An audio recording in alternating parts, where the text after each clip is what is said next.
এইখানে আমার তোমার দাদুরা দেখেছে বাজনা, সেসব বাজনা কি তার আবার এইভাবে ধা ধা এই ঠাকা এই কষ্টকে ঠাকাই দিতে পারবে না কেউ দেখেও নি তো এমনটা বাজিয়ে না, সেভাবে লক্ষ্য করে দেখেনি এখন, তাহলে বাজাতে পারতো। তো সেগুলো আমার মনের মধ্যে জাগছে, কেউ শিখলে আমি সেগুলো দেখে দিতে পারি। যেমন আমাদের আদেশ শ্যাম কিচ্ছু জানতো না, ওই গয়ানাথ 10 বছর বাজনা শিখিয়েছে, তাল বলে কিছু জানতো না। তারপর আমার কাছে যখন এলো, ওদের গ্রামে আমি গান করতে গেলাম, আমার গান শুনে ওরা খুব মুখ হয়ে গেল। তারপরে একজন ওদের পাশের বাড়িতে ওদের শিষ্য করতো, প্রায় 5,000 শিষ্য। কার? একজনের বটে। আচ্ছা আচ্ছা অধিকারী বলে। আচ্ছা। তাদের প্রচুর শিষ্য, যে সে শিষ্য করেছে কি, মানে তন্ত্রবিদ্যায় এত গিয়ে সব বসীভূত করে নিত এইভাবে। কিন্তু আসলে তো তারা কিচ্ছু জানে না, কোনো ভজন সাধন নাই, কিচ্ছু না। তার বয়স হয়ে গেছে, তাদের বাড়িতে আমার গান, কিন্তু মন্ত্রতন্ত্র খুব বিশেষ জানতো। আজ থেকে অনেক বছর হয়ে গেল, 20 বছর আগের কথা বলছি, 25 বছর আগে। তা আমি গান করবো এমন সময় ওরা কিছু মন্ত্রতন্ত্র করে যায়নি, আমি তো কিছু জানি না স্যার। গান করাবো বলছে, আপনি তো ভালোই মন্ত্রতন্ত্র জানেন, তাই বলছে। আচ্ছা কী হলো, ওরা যেরকম জাদুকর আমি তাও জানি না। তারপর রাধের সামনে এসে চুপকে আমার বলছে, বাবা মন্ত্রতন্ত্র জানি। আর ও তাহলে আমাকে একটু পরীক্ষা করে দেখেছে, আমাকে বলে যে আপনি মন্ত্রতন্ত্র ভালোই জানেন, তাই বলছে।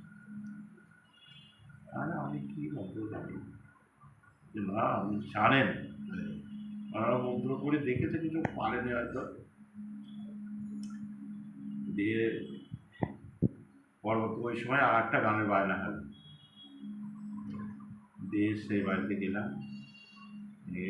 ওরা বললো আমরা গ্রামের জন্য নয়, আমরা সমস্ত বড় তাল শুনবো আর পর গ্রামবাসী হলে তারা একাই পড়ালো। সে বললো আমার ঘরের মধ্যে গান হবে, আমরা কয়েকজন থাকবো। দিয়ে কয়েকজন ছিল, ঘরের মধ্যে গান হলো। তারপর তখন ও এসে আমাকে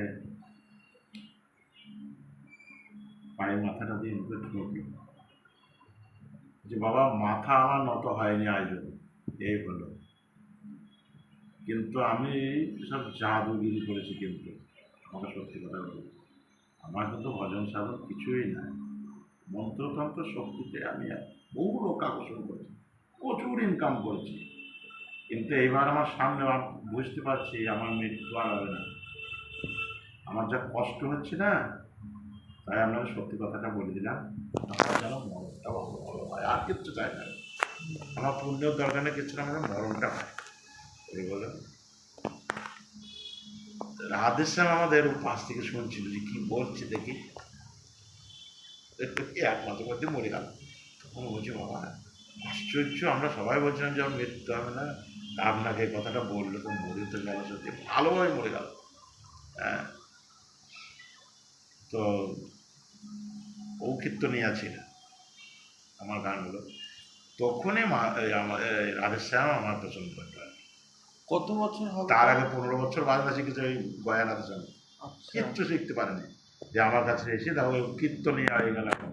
হ্যাঁ, তখন বাবার গানে পায় না কত, কেবল আমার কথাগুলো কিছু কিছু বলে, আর যাই উল্টো পাল্টা বলো, গান তো কেউ বোঝে না।